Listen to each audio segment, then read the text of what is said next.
Guys आप screen पर देख रहे होंगे यहाँ पर दो सेंटेंसेस दिए हुए हैं। पहला सेंटेंस है उसे एग्जाम देना है और सेकंड सेंटेंस है उसे एग्जाम देना है। दोनों सेंटेंस तो हमारा सेम है, तो इसमें फर्क क्या है? लेकिन दोनों सेंटेंस सेम होने के बावजूद हम इसे अलग तरीके से बनाते हैं। पहला सेंटेंस उसे एग्जाम देना है तो हम इसकी इंग्लिश ट्रांसलेट करेंगे he is to give the exam. He is to give the exam, उसे एग्जाम देना है, he is to give the exam. अब सेकेंड सेंटेंस अगर हम बनाएंगे तो हम बनाएंगे he has to give the exam. He has to give the exam. अब ये दोनों सेंटेंस तो हमारा सेम था, ये भी था उसे एग्जाम देना है और सेकंड सेंटेंस भी था उसे एग्जाम देना है। बट जब उसकी इंग्लिश ट्रांसलेट हम लोग किए तो दोनों अलग कैसे हो गया? यहाँ पे हम लोगों ने इसका यूज किया और यहाँ पे हैज का यूज हो गया। हम लोगों ने इंग्लिश में तो काफी चेंज कर दिया, लेकिन हिंदी वाले सेंटेंस बिल्कुल सेम रहे, लेकिन दोनों का सेंस अलग निकलता है। अगर आप किसी भी सेंटेंस में इज के साथ टू का अगर यूज करते हैं तो उसका मीनिंग अलग होता है। अगर आप हैज के साथ टू का यूज करते हैं तो उसका मीनिंग अलग होता है। प्रेजेंट में हम इज एम आर का यूज करते हैं, पास्ट में हम वॉज वर का यूज करते हैं। अगर आप अपने सेंटेंस में इज, एम, आर या फिर पास्ट के लिए आप वॉज वर का भी यूज कर सकते हैं, वॉज वर। उसके साथ अगर आप टू का यूज करते हैं, इसका मतलब होता है काम पहले से निश्चित है। इज, एम, आर के साथ वॉज वर प्लस टू का यूज करते हैं तो इसका मतलब होता है कोई काम। अगर आप is, am, are, was were के साथ टू का यूज करते हैं तो उसका मतलब होता है कोई काम पहले से निश्चित है, जो आप काम करना चाहते हो। जैसे उसे एग्जाम देना है, हमारे ये पहला सेंटेंस था उसे एग्जाम देना है, तो यहाँ पे हम he is to give the exam बोले, मतलब एग्जाम देना पहले से ही निश्चित है। पहले एग्जाम का डेट निकला होगा, 1 वीक 1 मंथ पहले एग्जाम का डेट निकल गया होगा और उसे एग्जाम देना है, निश्चित है। पहले से सारे डेट, सारे शेड्यूल्स, एग्जाम में जितने भी प्रोसेस होते हैं सारे फिक्स है, निश्चित है। उसमें हम is, am, are, was were plus to का यूज करेंगे। लेकिन अगर आपके सेंटेंस में हैज, हैव या फिर पास्ट के लिए हैड प्लस उसमें अगर टू का यूज करते हैं तो उसका मीनिंग होता है कोई काम करना तो है बट वो निश्चित नहीं है। काम करना है, काम करना है, आपको वो काम करना है, बट क्या है, वो पहले से निश्चित नहीं है, पर निश्चित नहीं है। तो इसका मतलब क्या हो गया? आपको हैज, हैव के साथ अगर आप टू का यूज करते हैं या फिर हैड के साथ टू का यूज करते हैं तो काम तो आपको करना है वो, बट वो काम आपका निश्चित नहीं है। तो यहाँ पर हम हैज के साथ टू का यूज किए, एग्जाम देना है, ये तो आपका काम, एग्जाम देने का काम तो आपको करना है, बट ये निश्चित नहीं है क्योंकि अभी एग्जाम का डेट निकला नहीं है। मान लो आपका एग्जाम का डेट अभी निकला नहीं है, तो ऐसे आपको पहचाननी है। अगर आप इस is, am, are, was were के साथ टू का यूज करते हैं तो कोई काम निश्चित रहता है, आपको वो काम करना ही है। लेकिन अगर आप हैज, हैव, हैड के साथ टू का यूज करते हैं तो काम करना है बट वो निश्चित नहीं होता है। चलिए और सेंटेंस बना के देखते हैं ताकि ये कॉन्सेप्ट अच्छे से क्लियर हो पाए। जैसे कि हम अगर प्रेजेंट की बात करेंगे तो इज, एम, आर और पास्ट के लिए वॉज वर का यूज करेंगे, किसके साथ? टू के साथ यूज करेंगे। और इसका हिंदी मीनिंग होता है नॉर्मली तौर पर कोई काम करना है या फिर करना था, नॉर्मली तौर पर ये निश्चित है। जैसे मुझे देखनी है, नॉर्मली तौर पे हम बोले तो मुझे देखनी है, ये निश्चित है, मुझे देखना है। तो इसका स्ट्रक्चर, सबसे पहले हम कोई भी सेंटेंस को बनाने से पहले उसके स्ट्रक्चर को देख लेते हैं। सबसे पहले हमें सब्जेक्ट लगानी होती है। अगर आप पास्ट प्रेजेंट की बात करें तो उसमें is, am, are plus to plus verb का first form and the last other words. आपको ये स्ट्रक्चर को फॉलो करते हुए पूरे सेंटेंस को बनाना है। तो मुझे देखनी है, मुझे के लिए सब्जेक्ट कौन हो जाएगा? आई, मैं हो जाऊंगी आई। उसके बाद आई के साथ कौन सा हेल्पिंग वर्ब लगता है? आई के साथ एम लगता है, आई एम। उसके बाद क्या लगाना है आपको? टू का यूज करना है, टू। वर्ब का फर्स्ट फॉर्म देखनी, देखना का फर्स्ट फॉर्म क्या होगा? आप सी का भी यूज कर सकते हो, वॉच का भी यूज कर सकते हो, तो हम यहाँ पर वॉच का यूज कर रहे हैं। वॉच हमारा वर्ब का फर्स्ट फॉर्म है। तो मुझे देखनी है, आई एम टू वॉच। या फिर हम बोले मुझे मूवी देखनी है तो आई एम टू वॉच, यहाँ पे आप मूवी को मेंशन कर सकते हैं, ठीक है।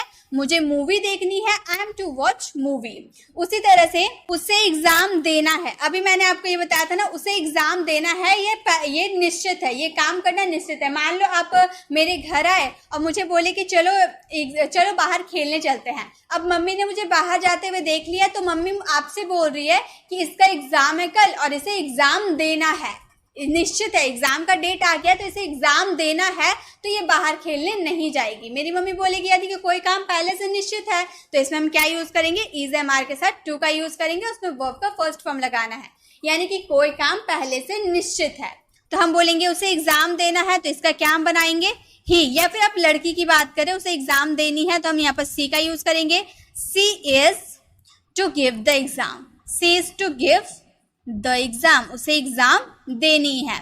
अगर हम बोले तुम्हें मेज साफ करनी है, पहले से निश्चित है, तुम्हारा काम डिसाइड हो गया था कि तुम्हें ही मेज साफ करना है, तो तुम्हारा काम पहले से ही निश्चित है, तुम्हें मेज साफ करनी है, तो इसका आंसर ना आपको करना है कमेंट बॉक्स में। आई होप आपको इज एम आर के साथ टू का यूज कैसे करना है आपको समझ में आ गया।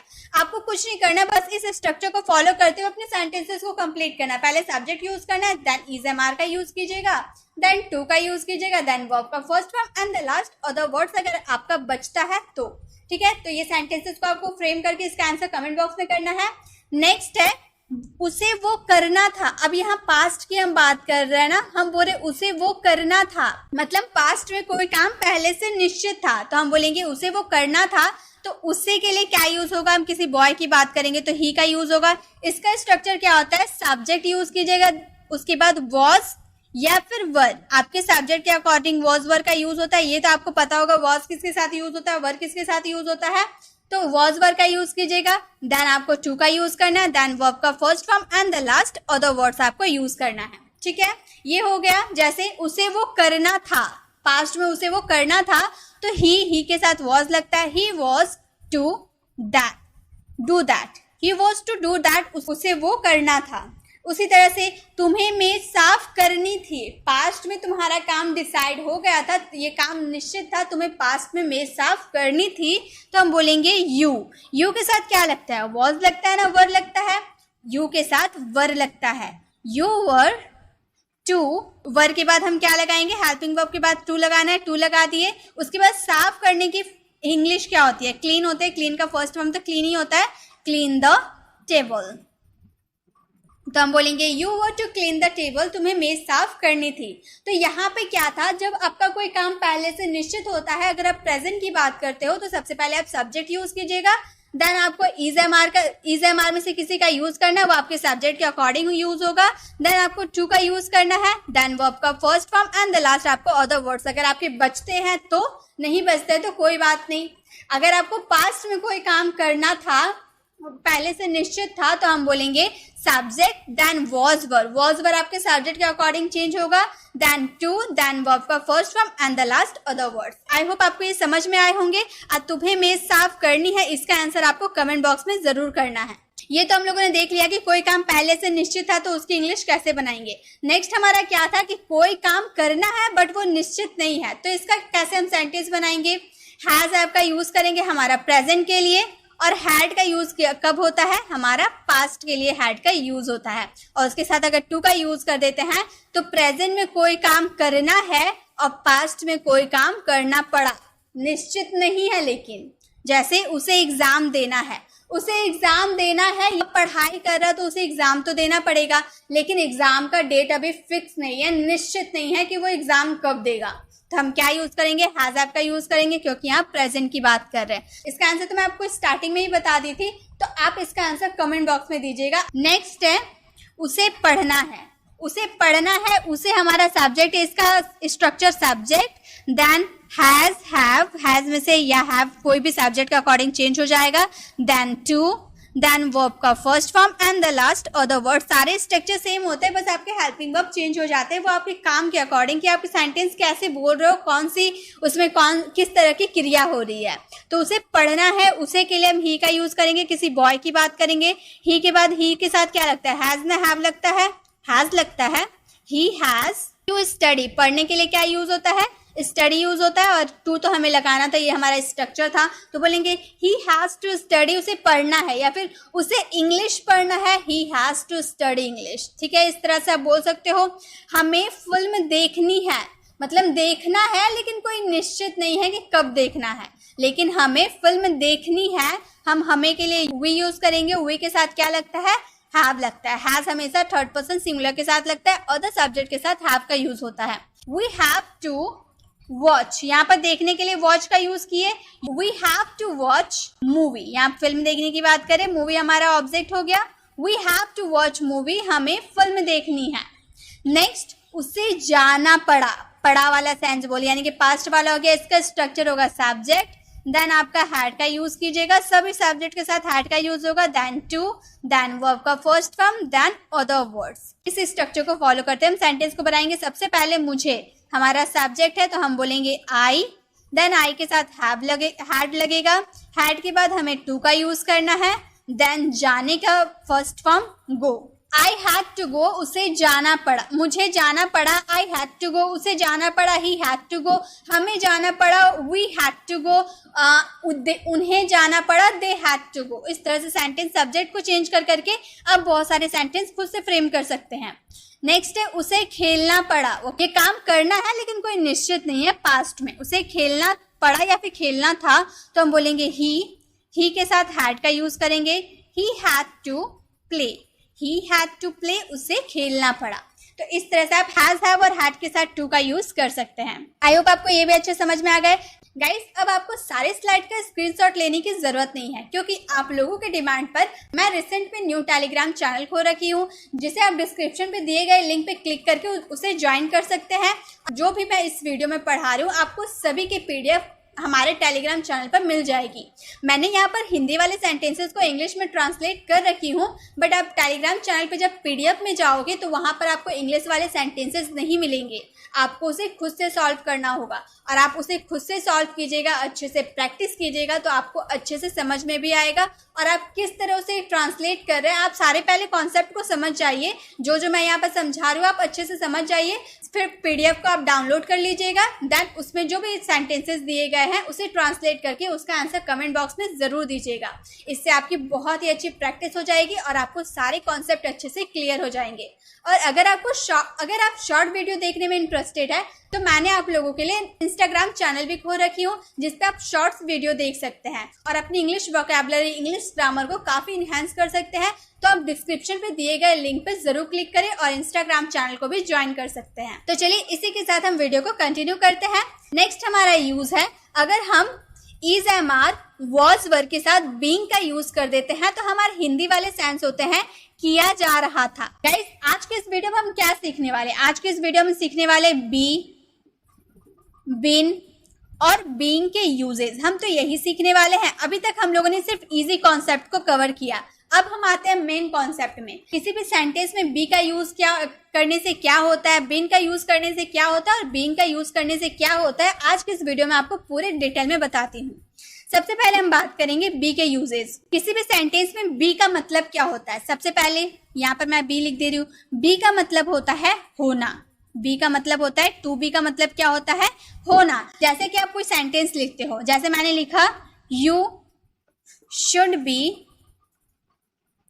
Honest, you should be honest, तो इसका मतलब क्या हो गया? इसका स्ट्रक्चर क्या होता है? सबसे पहले आपको सब्जेक्ट यूज करना होता है, देन शुड का यूज करना होता है, देन वर्ब का first form and the last object, यही तो आपको यूज करना होता है। तो यहाँ पे यू हमारा क्या है? सब्जेक्ट है, शुड हमारा लगाना था, हमने शुड लगा दिया। और वर्ब का फर्स्ट फॉर्म क्या है? बी हमारा वर्ब का फर्स्ट फॉर्म है, यानी कि यहाँ पे जो आप बी देख रहे हैं ना, ये एक तरह से वर्ब है, क्रिया है। किसी भी सेंटेंस में ये जो काम हो रहा है ना, क्रिया है। जैसे कि आप यू शुड बी ऑनेस्ट, आपको ईमानदार होना चाहिए, तो होना वाला सेंस आ रहा है ना, तो आपको जहां भी होना वाला सेंस आएगा वहां बी का यूज करना है। जैसे यू मे बी देयर, आप वहां हो। यू मे बी ऑनेस्ट, आप ईमानदार हो सकते हो। यू कुड बी ऑनेस्ट, आप ईमानदार हो सकते थे। यू माइट बी ऑनेस्ट, आप शायद ईमानदार होंगे। यू वुड बी ऑनेस्ट, आप ईमानदार होंगे। इस तरह से आप सेंटेंसेस को बना सकते हैं बी का यूज करके। एक तो होने के सेंस में हम बी का यूज करते हैं, एंड देन सेकेंड बी का यूज होता है, ये हमारा फर्स्ट यूज है, ठीक है। अब हम सेकेंड यूजेस की तरफ बढ़ते हैं। सेकेंड यूजेस होता है जहां पे आपका स्ट्रक्चर होता है, सबसे पहले आपको ऑब्जेक्ट यूज करना होता है, देन आपका जो मॉडल्स होते हैं, जो भी मॉडल वर्ब हो वो मॉडल वर्ब यूज करना होता है, देन आपको बी यूज करना होता है, देन वर्ब का third form, then by, then subject. अब जब भी कोई सेंटेंस में ऑब्जेक्ट से कोई सेंटेंस स्टार्ट होता है तो वो हमारे कौन से सेंटेंसेस हो जाते हैं, वो हमारे पेसिव वाले सेंटेंसेस हो जाते हैं। जो भी अगर ऑब्जेक्ट से आपका कोई सेंटेंस स्टार्ट होता है तो वो पेसिव वाले सेंटेंसेस हो जाते हैं। जैसे आप ऐसे सेंटेंसेस बोलते होंगे ना, यह काम किया जा सकता है, रोहन को दिल्ली भेजा जा सकता है, फूल तोड़े जाने चाहिए, बच्चों को पढ़ाया जाना चाहिए। तो ऐसे वाले सेंटेंस में मॉडल वर्ब के साथ बी का तो यूज होता है, लेकिन उसमें वर्ब का थर्ड फॉर्म यूज कर देते हैं तो वो पेसिव वाला सेंटेंस हो जाता है। तो बी के दो यूजेस है, पहला होने के सेंस में और दूसरा पेसिव वाले सेंटेंसेस में। पेसिव वाले सेंटेंस जैसे कैन के साथ अगर बी का यूज कर देते हैं और वर्ब का थर्ड फॉर्म यूज कर देते हैं तो वो हमारा क्या हो जाता है, पेसिव वाले सेंटेंसेस हो जाते हैं। ठीक है, तो जब भी आप कैन बी के साथ वर्ब का थर्ड फॉर्म का यूज देखें तो आप समझ जाए कि वो पेसिव वाले सेंटेंसेस है। तो बी के दो यूजेस हमें समझ में आ गए, होने के सेंस में और दूसरा पेसिव वाले सेंटेंसेस में। चलिए अब हम बीइंग के यूजेस को देखते हैं। जैसे अगर is am are was verb के साथ आप बीइंग का यूज कर देते हैं तो उसका हिंदी मीनिंग हो जाता है किया जा रहा है या किया जा रहा था। प्रेजेंट के लिए इज एम आर के साथ आपको बीइंग का यूज करना है, पास्ट के लिए वॉज वर्ब के साथ बीइंग का यूज करना है।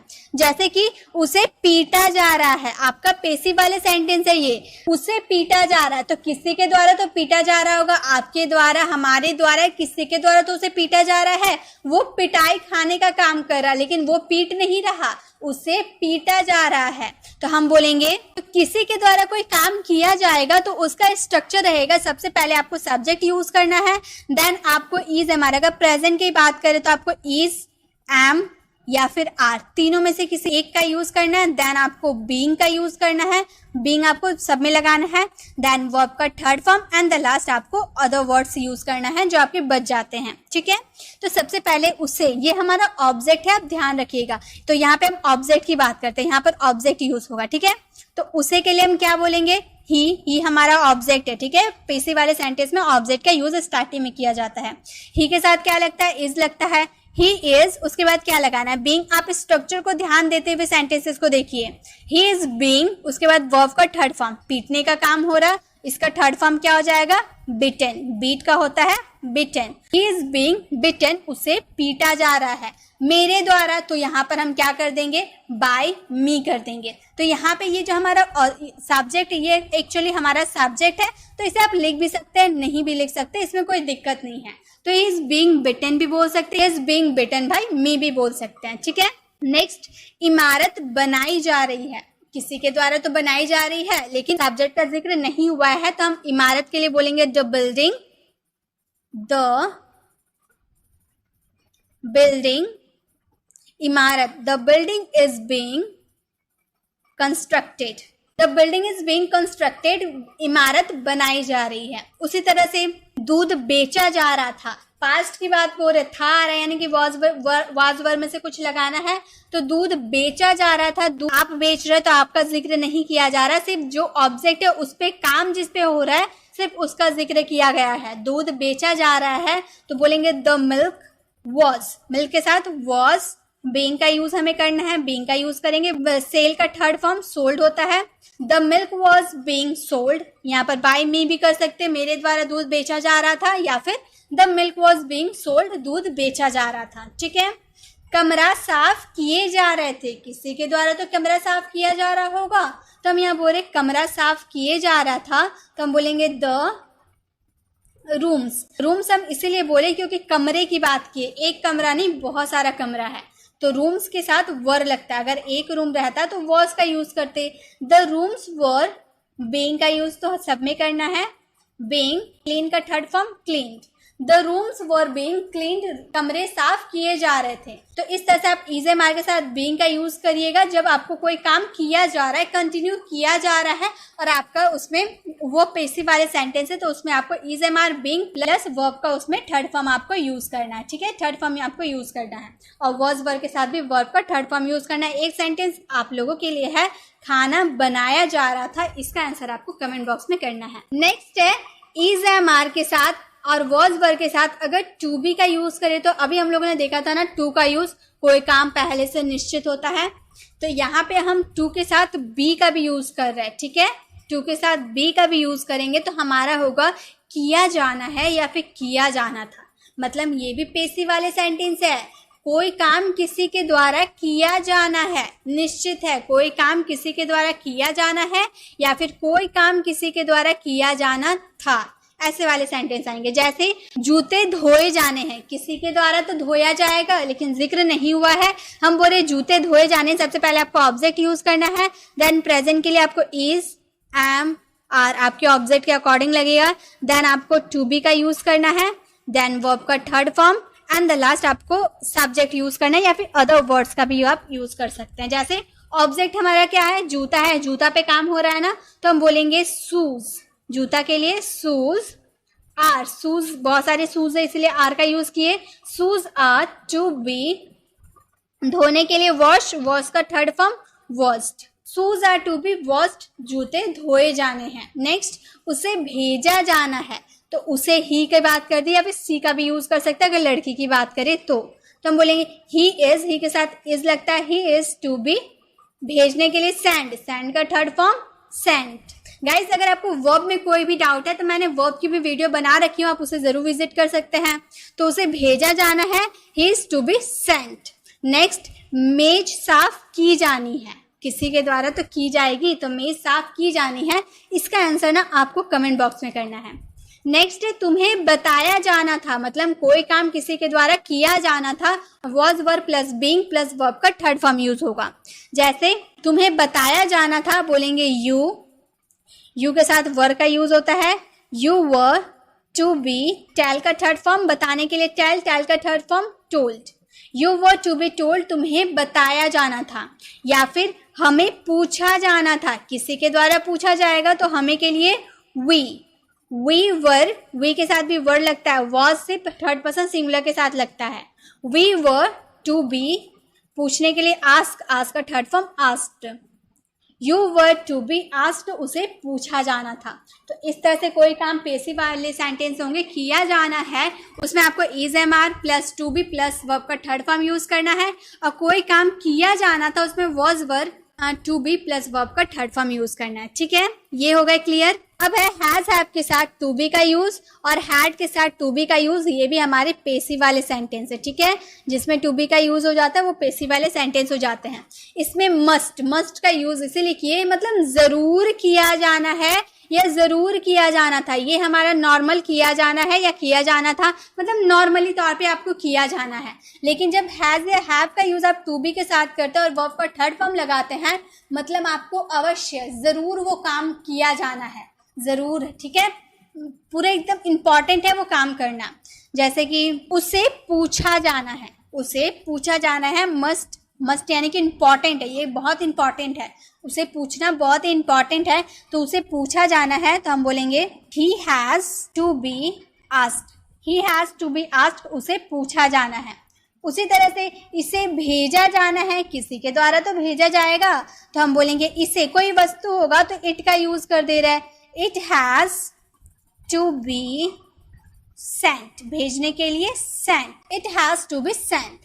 इनको बताया जाना है, इनको बताया जाना है, इसका आंसर आपको करना है कमेंट बॉक्स में। नेक्स्ट हमारा है had to be, had to be plus verb का थर्ड फॉर्म, मतलब कोई काम किया जाना था, मस्ट इंपॉर्टेंट है वो।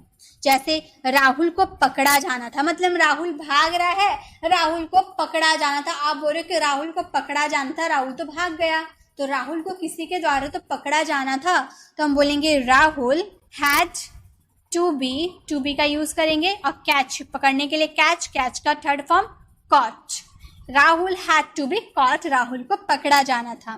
फोन को बेचा जाना था, मतलब फोन खराब हो गया, फोन को बेचा जाना था, तो हम बोलेंगे फोन हैड टू बी, सभी के साथ आपको हैड का यूज करना है।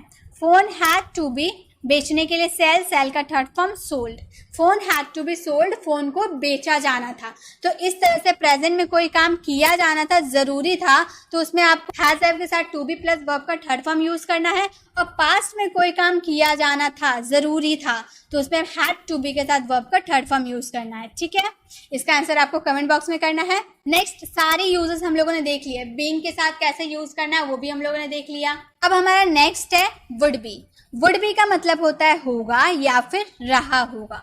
देखिए, जब भी आप किसी भी मॉडल वर्ब के साथ बी का यूज कर देते हैं, मतलब उसका मतलब क्या होता है, कोई काम होगा या फिर कोई काम हो रहा होगा। जैसे वह घर पर होगा, आप बोल रहे वह घर पर होगा, तो इसका आंसर मतलब सब्जेक्ट कहाँ होगा, घर पर होगा, तो हम बोलेंगे ही। इसका स्ट्रक्चर होता है सब्जेक्ट देन वुड बी का आपको यूज करना है, सब्जेक्ट के बाद जस्ट वुड बी का यूज आपको करना है। उसके बाद आपको इसमें कोई वर्ब का यूज नहीं करना है, ऑब्जेक्ट का यूज करना है, ठीक है। वर्ब इसमें कोई काम नहीं हो रहा है, और जहां काम होगा, जैसे खेलने का काम हो रहा है, उसमें आपको क्या यूज करना है, सब्जेक्ट, देन आपको वुड बी का यूज करना है, देन वर्ब का फोर्थ फॉर्म यूज करना है, and the last object use करना है, ठीक है। वर्ब का फोर्थ फॉर्म क्यों, क्योंकि रहा होगा वाला सेंटेंस है। वह घर पर होगा, he would be at home, यहाँ पर कोई काम नहीं हो रहा था इसलिए वर्ब का यूज नहीं किए, he would be at home. पापा ऑफिस में होंगे, पापा ऑफिस में होंगे, इसमें भी कोई काम नहीं हो रहा है, तो हम बोलेंगे papa would be in the office, papa would be in the office, पापा ऑफिस में होंगे, ऐसी पॉसिबिलिटी है। नेक्स्ट वह खेल रहा होगा, यहाँ पर खेलने का काम हो रहा है, तो हम इस स्ट्रक्चर को फॉलो करेंगे, बोलेंगे ही वुड बी सभी के साथ यूज करना है, देन वर्ब का फोर्थ फॉर्म प्ले का प्लेइंग हो जाएगा, ये वुड बी प्लेइंग, वह खेल रहा होगा। उसी तरह से मम्मी खाना बना रही होगी, यहाँ बनाने का काम हो रहा है, और इसका आंसर आपको कमेंट बॉक्स में करना है। गाइज, जो भी मैं आप लोगों को यहाँ पर बताई हूँ वो कहीं ना कहीं मॉडल्स भी है और कहीं ना कहीं टेंस भी है, तो आपको मॉडल्स और टेंस की अच्छी नॉलेज होनी चाहिए, तभी आप ये सारे कॉन्सेप्ट को समझ पाएंगे। तो आपको अगर मॉडल्स की वीडियो देखनी है तो आप राइट साइड क्लिक कर सकते हैं, और अगर आपको टेंस की वीडियो देखनी है तो आप लेफ्ट साइड क्लिक करके टेंस वाली वीडियो देख सकते हैं। और कोई भी डाउट्स हो तो मैं आप लोगों के डाउट्स को क्लियर करने की पूरी कोशिश करूंगी। अगर आप हमारे चैनल पर नए हैं, अभी तक हमारे चैनल को सब्सक्राइब नहीं किए तो सब्सक्राइब भी करें, लाइक भी करें, और इसे ज़्यादा से ज़्यादा लोगों को शेयर भी करें, ताकि आप लोगों की तरह और भी स्टूडेंट्स सीख पाए। मिलते हैं नेक्स्ट वीडियो में, तब तक के लिए कीप लर्निंग।